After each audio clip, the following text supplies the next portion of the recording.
এই যে আমার মেয়ে, যখনই কিছু ইন্টারেস্ট নিয়ে দেখতে থাকবো, হুট করে দেখবো টিভিটা পজ হয়ে গেছে, না হলে পজ হয়ে গেছে, না হলে সব বন্ধ বা চ্যানেল চেঞ্জ কিছু একটা হয়ে গেছে।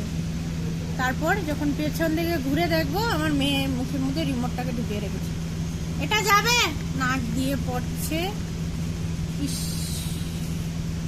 তোমাদের কাছে যদি কিছু ঘরেলু নুস্কা টাইপের থাকে, মানে ওর না অনেক কাশি হয়েছে, এত কাশি হয়েছে, মানে ও মানে যখনই খাওয়াতে বসাই ও বমি করে দেয় কাশতে কাশতে, কফ বেরোচ্ছে অনেক। তো প্লিজ কেউ আমাকে একটু হেল্প করো, কমেন্টে জানিও যদি তোমাদের কাছে কিছু উপায় থাকে।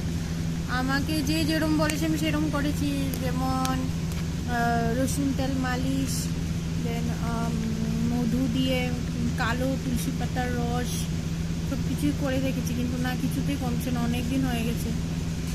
দেখো, ছি ছি, নুঙ্গা, ছি ছি। তো হাই বলে দাও তো, হাই হাই বিভা, বিভা হাই। এই দেখো হাই বলছে, বিভা হাই বলো। সবাই আমার চ্যানেলটাকে সাবস্ক্রাইব করে দাও বলো, তাহলে আমি এরকম করে তোমাদেরকে হাসাবো। বলো মাসিরা, পিপিরা, দিদি, দাদা, মামা।